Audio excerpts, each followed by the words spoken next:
अस्सलाम वालेकुम नाज़रीन, तेलंगाना एक्सप्रेस में आपका इस्तकबाल है। मैं हूं सानिया। न्यूज की शुरुआत करते हैं हेडलाइंस से।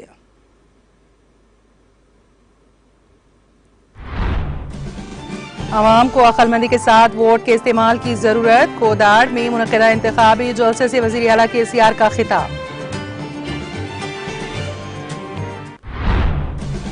कांग्रेस झूठ बोलने की माहिर, बीजेपी बातें करोड़ों की और काम पकौड़ों की। तेलंगाना भवन में मुनक़िदा BRSV का इजलास से वज़ीर KTR का खिताब। कांग्रेस को वोट तेलंगाना के लिए तबाही का बाहिस बनेगा। कर्नाटक के नायब वज़ीर आला की तेलंगाना दौरे के मंसूबे को KTR ने किया मुस्तरद। कर्नाटक के अवाम और किसानों की तरह आप भी गलती ना कर बैठें। LB नगर में यूथ कमेटियों के इजलास से वज़ीर KTR का खिताब। आज़ादी का अमृत महोत्सव के अख्ताम पर रखी जाएगी मेरा युवा भारत की बुनियाद। मन की बात प्रोग्राम से वज़ीर आज़म मोदी का खिताब। श्री लक्ष्मी नारायण गारू, श्रीमती शिरीष మున్సిపల్ చైర్మన్ గారు, కోదాడ నియోజకవర్గ నలుమూలల నుంచి తరలి వచ్చినటువంటి అన్నదమ్ములకు, అక్క చెల్లెలకు అందరికీ నా నమస్కారాలు.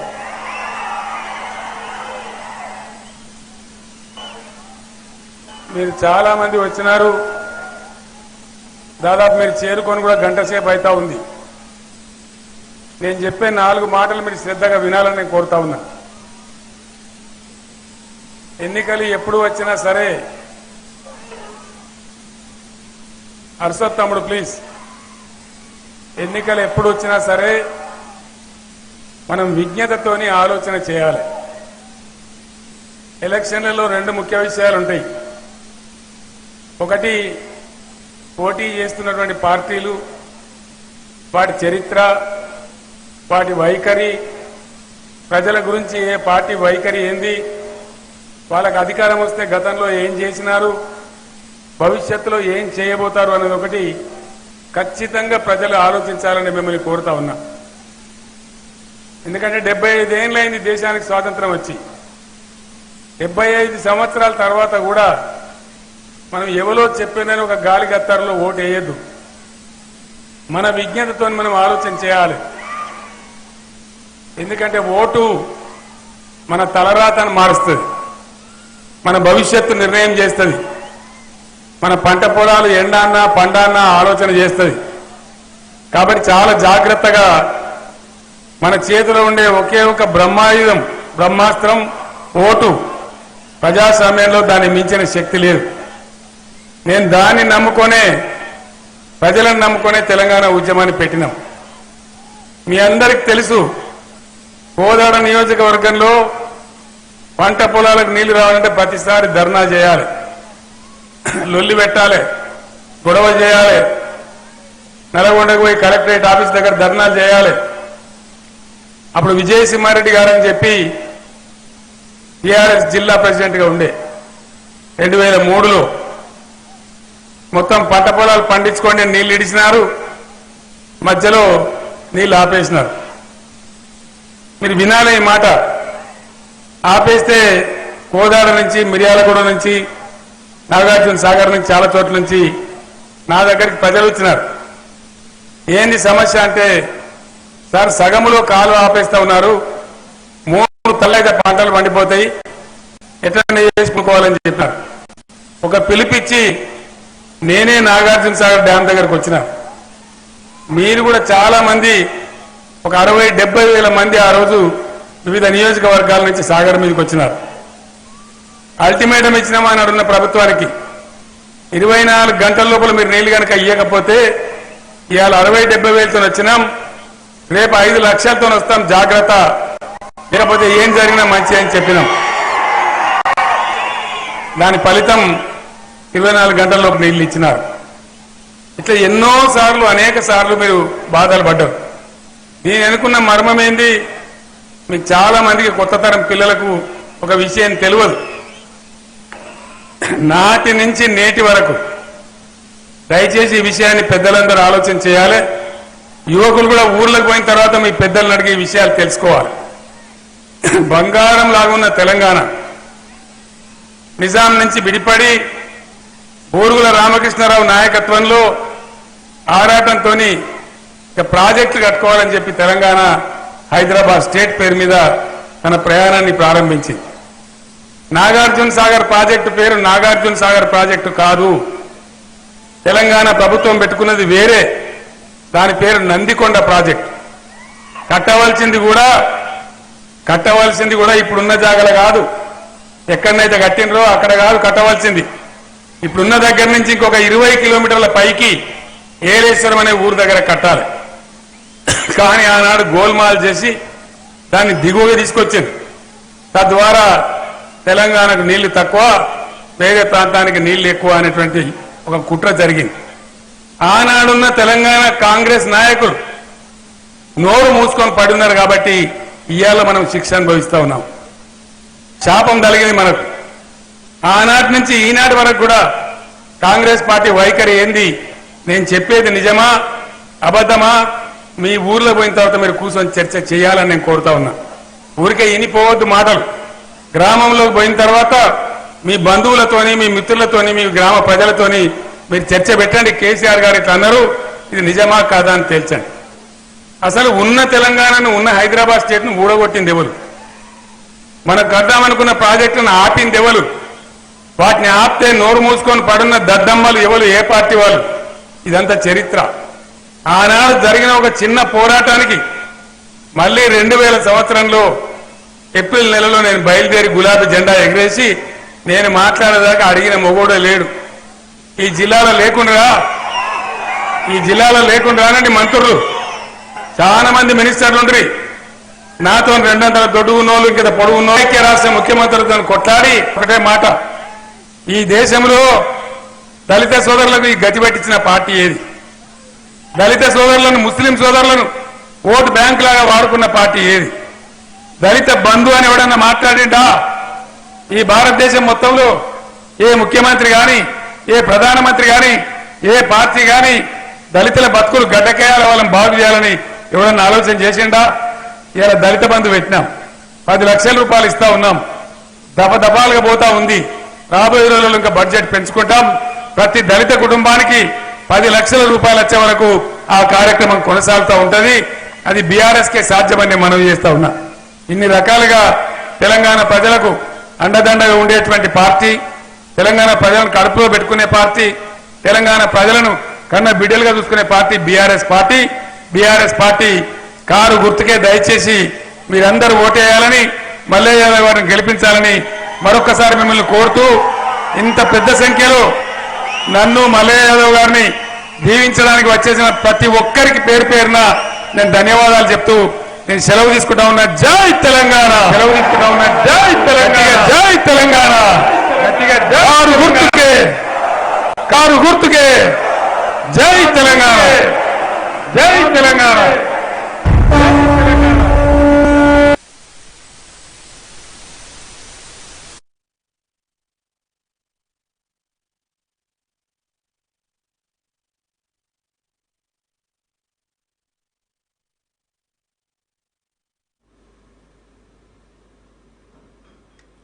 बीआरएस का इजलास तेलंगाना भवन में मुनक्कद हुआ। बीआरएस पार्टी के कारगुजार सदर और वजीर केटीआर ने मेहमान खुसूसी की हैसियत से प्रोग्राम में शिरकत की और खिताब किया। उन्होंने कहा कि बीजेपी ने गुज़िश्ता 9.5 सालों में तेलंगाना की तरक्की के लिए कुछ नहीं किया। उन्होंने कारकुनों पर जोर दिया है कि वो सेल्फी की शक्ल में जो काम हमने तैयार किया है उससे हर घर को आगाह करें और रिलीज की जानी चाहिए कि सीएम केसीआर ने मिशन भगीरथा के जरिए हर घर को पानी दिया। वरंगल, नलगोंडा, खम्मम, कामारेड्डी को सोशल मीडिया पर पोस्ट किया जाना चाहिए ताकि हर कोई समझ सके कि अब कैसा है। हमें सोचना होगा कि 2014 से पहले मौजूदा हालात क्या थे और अब कैसे हैं। वो दिन थे जब कोई मर जाता था और बिजली के लिए एईस को बुलाया जाता था। अभी तक कोई सूरत हाल नहीं है। उन्होंने कहा कि पूरी रियासत को 24 घंटे मियारी बिजली फराहम की जा रही है। कांग्रेस वाले झूठे अल्फाज बोलते हैं। टीएसपीएससी में 30 लाख लोगों ने दाखिला लिया है। तमाम इंदराज करने वाले बेरोजगार नहीं है। ये वही है जिन्होंने कोई नौकरी करते हुए सरकारी नौकरी के लिए दरख्वास्त दी है। सीएम केसीआर ने कहा कि 95% रिजर्वेशन देकर मुकामी लोगों को मुलाजिमतें देने के इक़दाम किए गए हैं। बीजेपी की बातें करोड़ों में हैं और काम पकौड़ी की तरह है। मरकज में 16 लाख नौकरियां खाली हैं।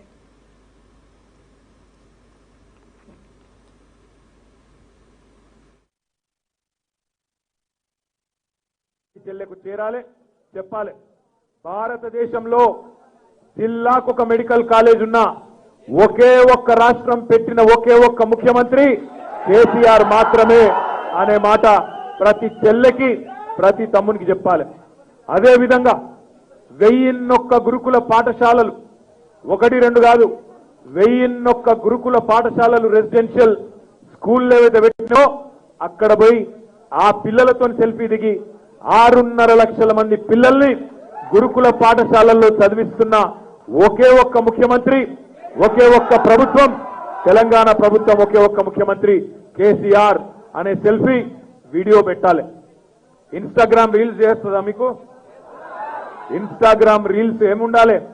మన బ్రహ్మాండంగా మన పిల్లలతో, ఎవరైతే గురుకుల పాఠశాల పిల్లలు ఐఐటీల్లో, నీట్లో, ఐఐఎంలో ర్యాంకులు కొట్టిన పిల్లలున్నారో వాళ్లతోని మాట్లాడించి ఆ రీలు పెట్టండి.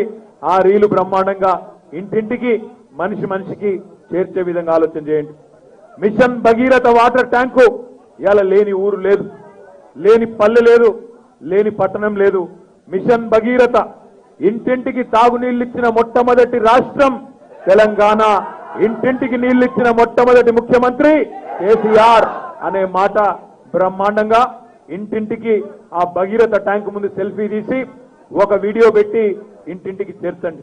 అదే విధంగా ప్రతి గ్రామంలో ట్రాక్టర్ ఉన్నది, ట్యాంకర్ ఉన్నది.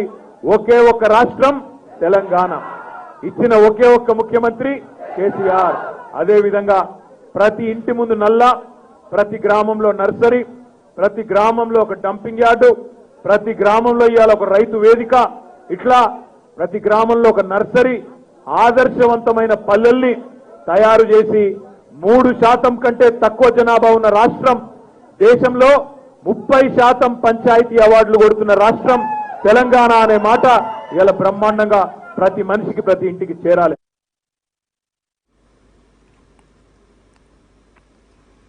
वजीर सनअत और बीआरएस के वर्किंग सदर केटी रामाराव ने कहा कि कांग्रेस को वोट देना तेलंगाना के लिए तबाही का बायस बनेगा। उन्होंने कहा कि तेलंगाना के लोग कर्नाटक के लोगों बिलखुसूस किसान बिरादरी को दरपेश मुश्किलात से बाखूबी वाकिफ हैं।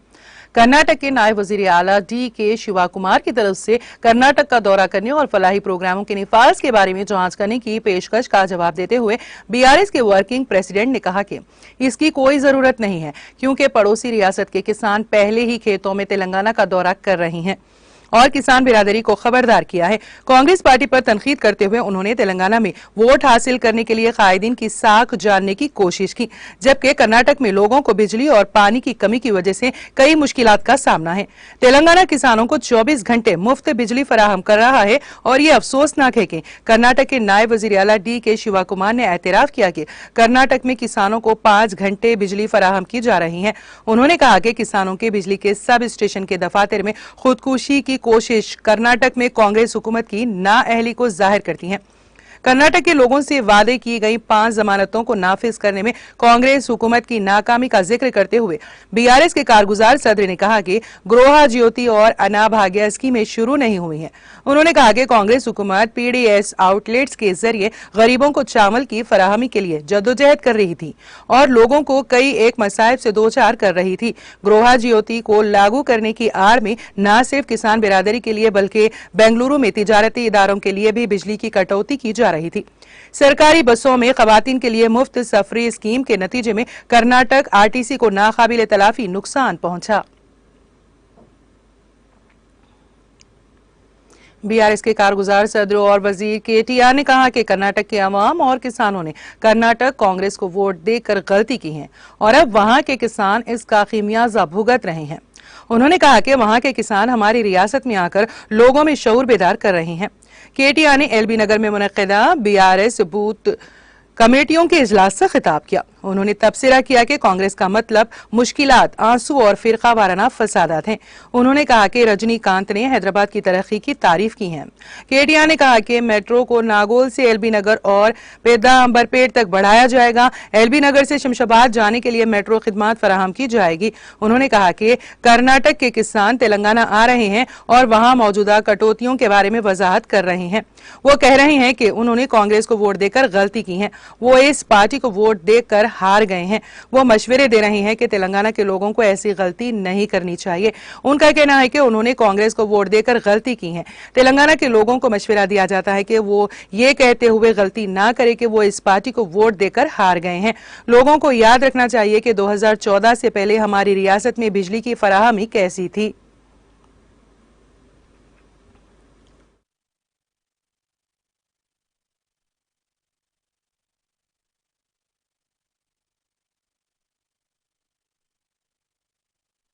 మాజీ కార్పొరేటర్లు, నియోజకవర్గ మరియు రాష్ట్ర స్థాయిలో వివిధ పదవుల్లో ఉన్న పెద్దలందరికీ, వేదిక మీద చాలా మంది పెద్దలు ఉన్నారు.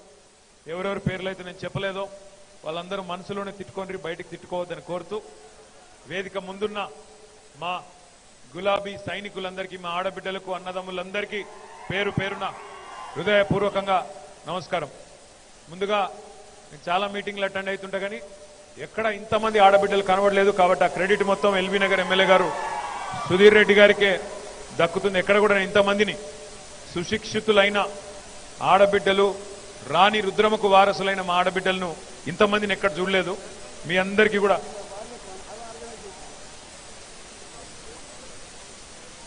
నాకు కాదు క్రెడిట్ కమలా గారికి ఇవ్వాలన్నాడు. మరి రేపు మహిళా రిజర్వేషన్ అయితే క్రెడిట్ ఎవరికి ఇవ్వాలనో అప్పుడు ఆలోచన చేద్దాం. మరి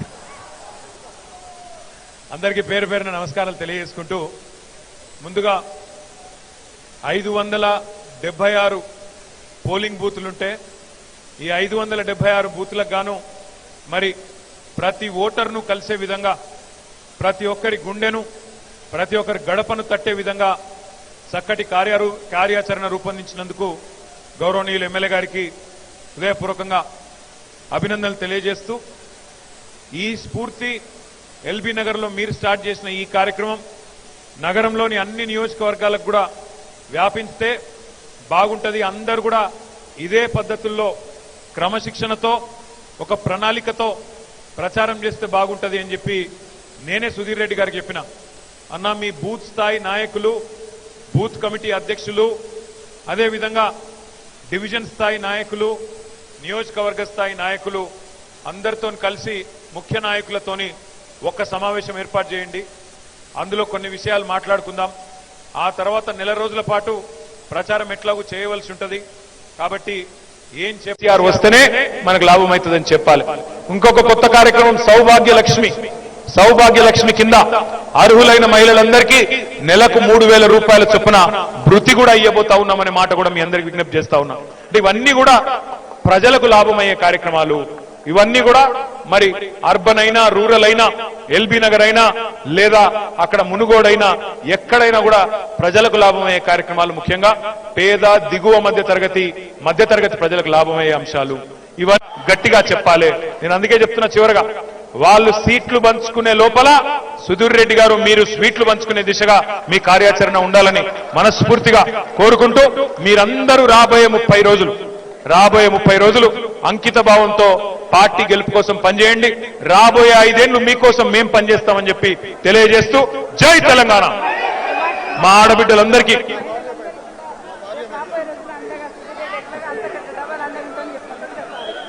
కమలక్క చెప్తుంది, కమల గారు చెప్తున్నారు, మహిళలందరికీ సుధీర్ అన్న ఎట్లాగో అండగుంటాడు, నేను కూడా వ్యక్తిగతంగా అండగా ఉంటాను అనే మాట చెప్పమన్నారు. తప్పకుండా మీకు అవకాశాలు గాని, మీ సమస్యలు గాని అన్ని పరిష్కరించే బాధ్యత మాది. మీ అందరికీ అండగా నిలబడతామని చెప్పి తెలియజేస్తూ, జై తెలంగాణ.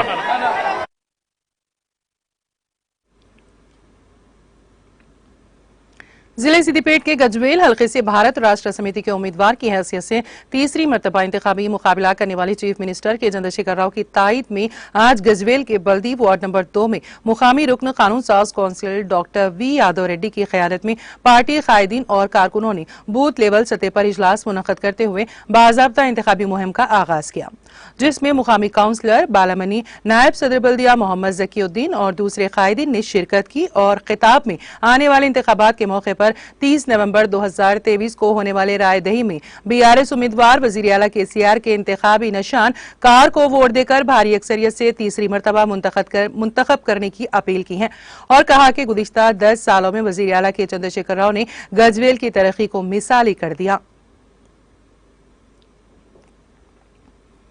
बीआरएस पार्टी के उम्मीदवार डॉक्टर एम आनंद ने विकाराबाद म्यूनिसिपैलिटी के तहत बरगुपल्ली में इंतखाबी मुहिम में हिस्सा लिया। उन्होंने इस मौके पर आवाम से अपील की है कि वो बीआरएस की कामयाबी को यकीनी बनाए ताकि मुस्तकबिल में मजीद तरक्की की जा सके।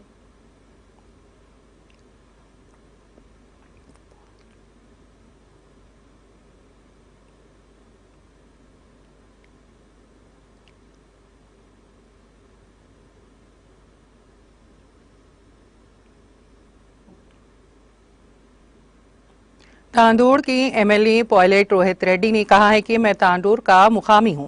तांडूर को करोड़ों रुपए की लागत से तरक्की दी गई है। इस मौके पर मीडिया से बात करते हुए एमएलए ने तांडूर कांग्रेस के उम्मीदवार मनोहर रेड्डी से पूछा कि वो तांडूर के बारे में क्या जानते हैं और क्या उन्होंने यहाँ एक पौधा भी लगाया है। एक पौधा तो क्या उन्होंने कोई अवामी खिदमत तक नहीं की है।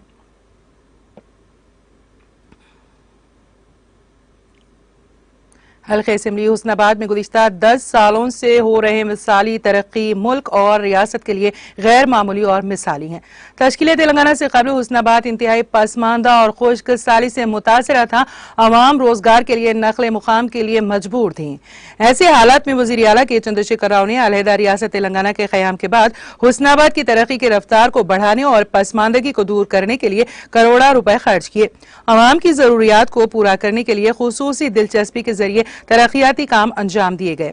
इन ख्यालात का इजहार रुकन असेंबली हुस्नाबाद तीसरी मरतबा भारत राष्ट्र समिति के उम्मीदवार बनाए गए वी सतीश कुमार ने अपनी इंतखाबी मुहिम के दौरान मूजे बोमनापल्ली में घर घर अवाम से मुलाकात करते हुए बीआरएस के इम्तियाजी निशानकार को वोट देने की अपील की और कहा कि वो हुस्नाबाद हल्के में जेर तकमील कामों को पूरा करने के लिए मजीद जारी रखेंगे। साबिक रियासती वजीर पेद्दा रेड्डी और दूसरे कायदीन भी इस मौके पर मौजूद थे।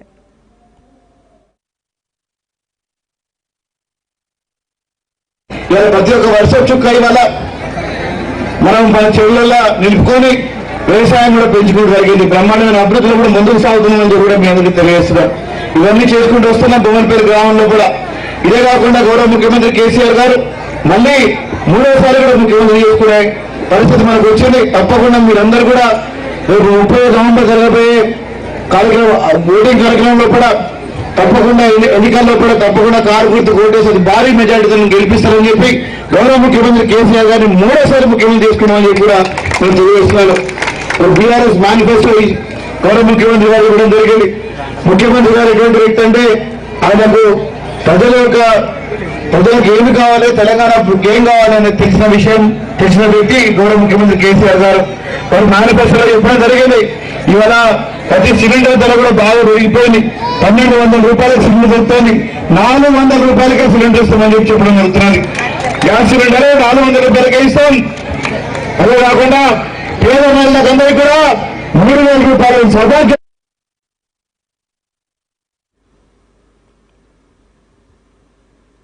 और अब नजर डालेंगे कौमी और बैनुल-अक़वामी खबरों पर।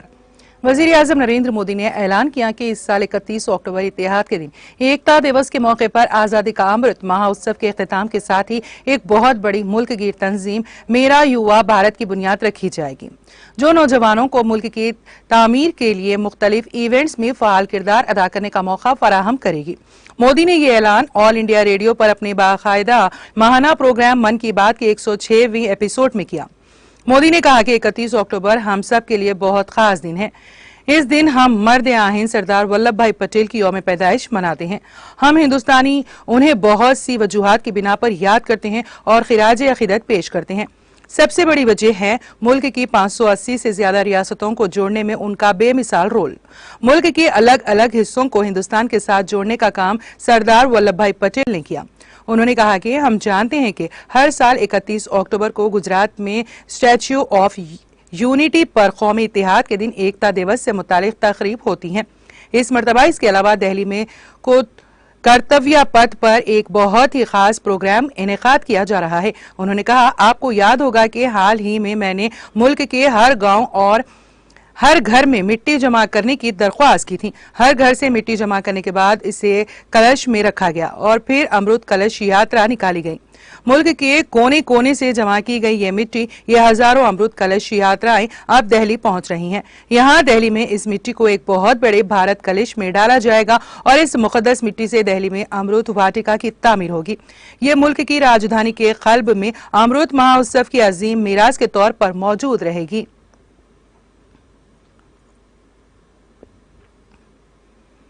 अफगानिस्तान के मगरबी सूबे हेरात में सनीचर की देर रात आने वाले ताज़ा तरीन जलजले में 13 अफराद जख्मी हो गए हैं। सूबे के इलाकाई अस्पताल के सरबराह नूरगिल वली ज़ादा ने इतवार के रोज बताया है कि कल रात जलजले के झटके महसूस किए गए। उन्होंने बताया कि जख्मियों को अस्पताल ले जाया गया है। अमेरिकी जियोलॉजिकल सर्वे की इत्तला के मुताबिक जलजले की शिद्दत रेक्टर स्केल पर 5.0 रिकॉर्ड की गई। जलजले का मरकज सतह जमीन से 10 किलोमीटर की गहराई में था।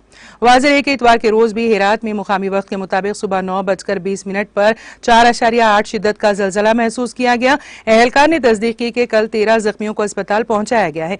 मुकामी लोगों के मुताबिक जलजले के बायस इमलाक को भी नुकसान पहुंचा है।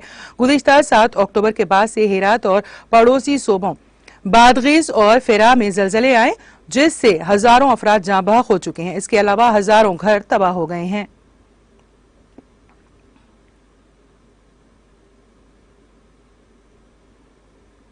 केरला के कोची में ईसाई बिरादरी की क्लासमेरी इलाके में वाक़े कन्वेंशन सेंटर में इतवार के रोज बम धमाका हुआ, जिसमें एक खातून की मौत हो गई और 36 दीगर जख्मी हो गए। कौमी तहकीकाती एजेंसी NIA समेत कई मरकजी तफ्तीशी एजेंसियों के एहलकार इस वाक़े की तहकीकात के लिए जमा हुए हैं। इस दौरान मरकजी वज़ीर दाखिला अमित शाह ने रियासत के वज़ीर आला पिनाराई विजयन से वाक़े के बारे में तफसीली इत्तला हासिल की। केरला के रियासती वज़ीरों VN वासवान और एंटोनी राजू ने NIA समेत मरकजी एजेंसियों की मौजूदगी की तस्दीक की। रियासत के director general of police doctor Sheikh Darvesh ने कहा, जुमरा international convention and exhibition centre में आज सुबह तकरीबन 4:09 पर धमाका हुआ, जिसमें एक शख्स की मौत हो गई और 36 लोग जख्मी हुए, जो फिलहाल जेरे इलाज हैं। कन्वेंशन सेंटर में हमने देखा कि एक इलाकाई कॉन्फ्रेंस हो रही है। हमारे तमाम सीनियर अफसरान मौके पर मौजूद हैं। हमारे एडिशनल DGP भी रास्ते में हैं। मैं भी जल्द मौके पर पहुंच जाऊंगा। हम मुकम्मल तहकीकात कर रहे हैं। पता लगाया जाएगा कि इसके पीछे कौन है और इसके खिलाफ सख्त कार्रवाई की जाएगी। नेशनल सिक्योरिटी गार्ड की एक 8 रुकनी टीम बम धमाके के बारे में पूछगछ के लिए केरला जा रही है। NSG ने आज जिले एर्नाकुलम के कालासम्बरी इलाके में जुमरा international convention and exhibition centre में धमाके में इस्तेमाल होने वाले मवाद को इकट्ठा करने और इसकी जांच करने के लिए अपने बम डिस्पोजल यूनिट में से एक को दिल्ली के लिए केरला भेजा है।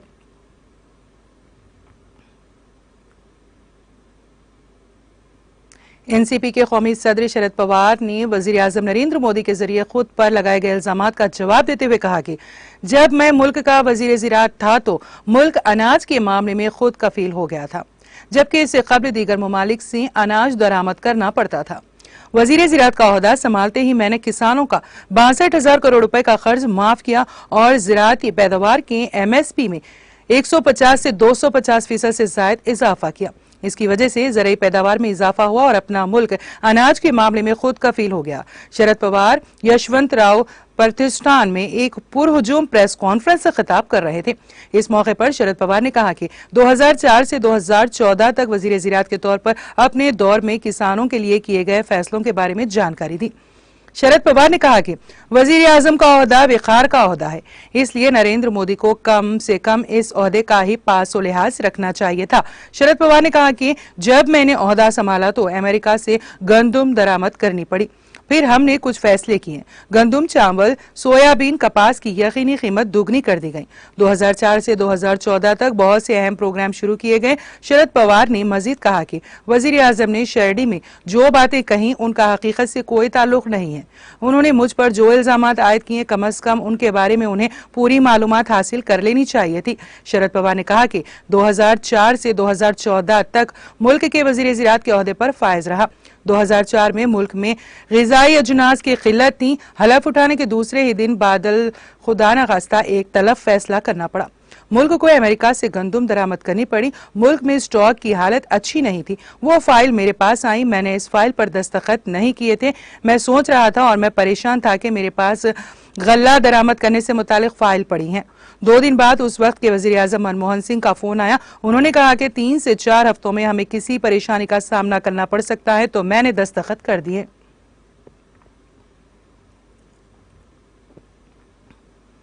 जम्मू कश्मीर अपनी पार्टी की जानिब से लालपुरा पामपुर में एक रोजा पार्टी कन्वेंशन मुनक्कद किया गया, जिसका इनेकाद अपनी पार्टी के लीडर वो BDC चेयरमैन पामपुर में अल्ताफ अहमद ने किया है।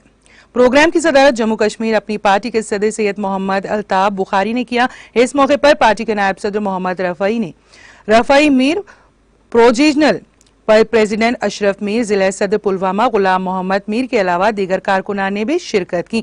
प्रोग्राम से खिताब करते हुए पार्टी सदर मोहम्मद अल्ताफ बुखारी ने कहा कि अगर उनकी पार्टी इख्तिदार में आएगी तो वो जम्मू कश्मीर में तामीर व तरक्की के अलावा नौजवानों को रोजगार फराहम करने में अहम रोल अदा करेंगे। उन्होंने कहा कि दूसरी पार्टियों ने जम्मू कश्मीर के लोगों से धोखाधड़ी करके सिर्फ अपना मुफाद हासिल किया है, लेकिन उनकी पार्टी लोगों से कभी झूठ बोलकर वोट हासिल नहीं करेगी। उन्होंने मजीद कहा कि जम्मू कश्मीर के लोग यहाँ की अपनी सरकार चाहते हैं, लेकिन मरकजी सरकार यहाँ इलेक्शन कराने में जानबूझकर देरी कर रही है। उन्होंने कहा कि शायद अब इलेक्शन जिंदों के लिए नहीं बल्कि जब लोग मर जाएंगे तो फिर यहाँ मुर्दों के लिए इलेक्शन होगा।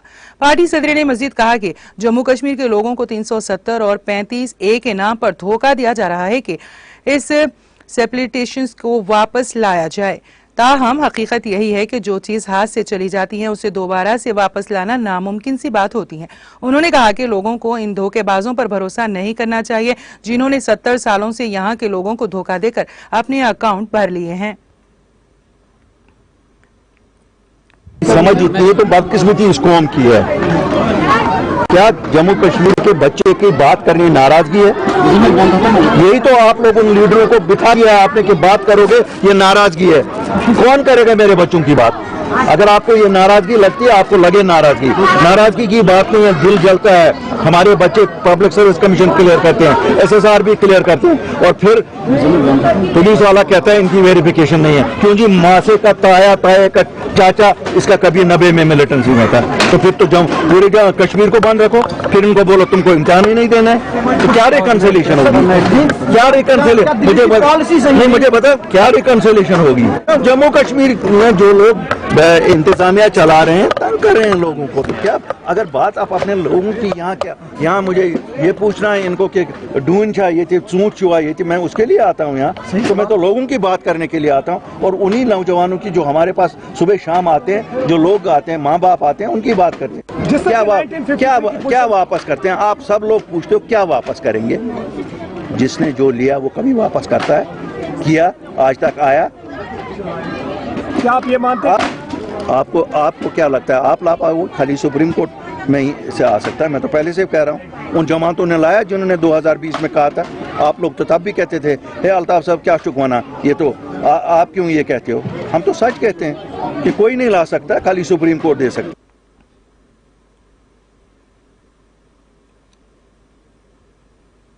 जम्मू कश्मीर पुलिस के सरबराह दिलबाग सिंह ने दावा किया है कि गुज़िश्ता 5 बरसों के दौरान जम्मू कश्मीर में अब मिलिटेंसी का ग्राफ बहुत हद तक नीचे आ गया है, जबकि इस दौरान शहरी हलाकतें भी 0 की हद तक पहुंच गए हैं। मौसूफ आज जनूबी कश्मीर के लैतापुरा में कमांडोज ट्रेनिंग सेंटर में 300 से ज्यादा कमांडोज के पासिंग आउट परेड से खिताब कर रहे थे। उन्होंने मजीद बताया कि जम्मू कश्मीर में गुज़िश्ता 5 सालों से 0 लफ्ज सबसे ज्यादा मकबूल हैं, जबकि यूटी के 5 साल रिपोर्ट कार्ड से पता चलता है कि अमन व अमान का 0 वाक़ हुआ है और शहरी हलाकतें भी 0 हैं। पुलिस चीफ ने कहा कि दहशतगर्दी का ग्राफ जिसने जम्मू कश्मीर को बदनाम किया वो भी 0 पर आ रहा है। उन्होंने कहा कि इस साल 43 थानों को जदीद तरीन हथियारों और मिलिटेंसी एंटी टीमों से लेस करने के लिए ऑपरेशन कैपेसिटी बिल्डिंग का आगाज किया गया। उन्होंने कहा कि पहले मरहले में पुलिस ने 21 थानों का अहाता किया और आज बाकी 22 थानों के लिए टीमें शुरू की गई हैं। डीजीपी के मुताबिक इन पुलिस स्टेशनों को दहशतगर्दी के 0 प्लान के तहत लाया जा रहा है। उन्होंने कहा कि इमसाल अनंतनाग जिले में दहशतगर्दी के 3 वाकयात रिपोर्ट हुए, जबकि 36 पुलिस स्टेशनों ने 100% दहशतगर्दी से पाक रिकॉर्ड दिखाया है। डीजीपी ने कहा कि पुलिस ने जो भी कामयाबियां हासिल की हैं वो अवामी हिमायत के बगैर नामुमकिन थी।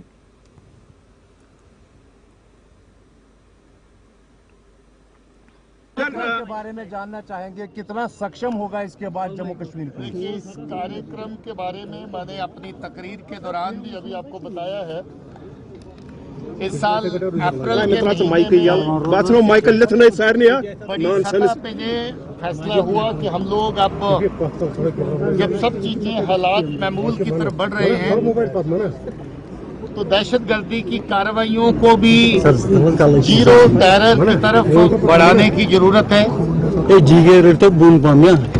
इसके तहत उन एरियाज की, उन थानों की निशानदेही की गई जिन थानों के अंदर टेरर क्राइम के वाक़ात पिछले 1-2 साल के अंदर ज्यादा थे। 43 थानों की निशानदेही हुई और उन थानों की निशानदेही के बाद स्पेशल कदम उठाने की, उन थानों को खासतौर पे मजबूत करने की एक प्लान बनी। उस प्लान के तहत एक नया काम शुरू किया गया, उसको OCAPS कहते हैं, operation capacity building of the police station. OCAPS के तहत हमने 2 अगस्त को 21 थानों को पहले लैस किया। इसी तरीके से नई गाड़ी, नई ड्रोन, नई वेपनरी और नई टीम्स के साथ इनको मुकम्मल तौर पे ट्रेनिंग दी गई और ट्रेनिंग के साथ बहुत तरह की ऑपरेशनल एक्टिविटीज जो स्पेशल टीम्स को करने की जरूरत होती है।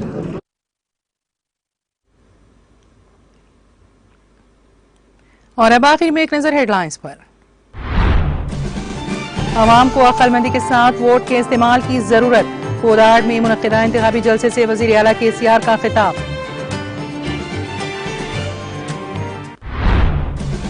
कांग्रेस झूठ बोलने की मां है, BJP बातें करोड़ों की और काम पकौड़ों के। तेलंगाना भवन में मुनक्किदा BRSV का इजलास से वजीर KTR का खिताब। कांग्रेस को वोट तेलंगाना के लिए तबाही का बायस बनेगा। कर्नाटक के नायब वजीर आला की तेलंगाना दौरे के मंसूबे को KTR ने किया मुस्तरद। कर्नाटक के अवाम और किसानों की तरह आप भी गलती ना कर बैठें। एलबी नगर में बूथ कमेटियों के इजलास से वजीर KTR का खिताब। आजादी का अमृत महोत्सव के इख्तिताम पर रखी जाएगी मेरा युवा भारत की बुनियाद। मन की बात प्रोग्राम से वजीर आजम मोदी का खिताब। अफगानिस्तान में जलजले के झटके, 13 अफराद जख्मी। हेरात और पड़ोसी सूबों बादगैज और फेरा में भी जलजले के झटके। केरला में बम धमाका, एक शख्स की मौत, 36 जख्मी। मरकजी एजेंसियां वाकई की करेंगी तहकीकात।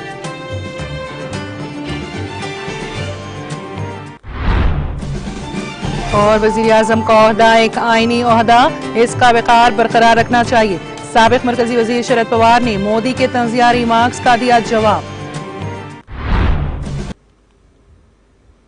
तेलंगाना एक्सप्रेस में फिलहाल इतना ही। ताजा तरीन अपडेट्स के लिए देखते रहिए TTV। अब इजाजत दीजिए, खुदा हाफिज।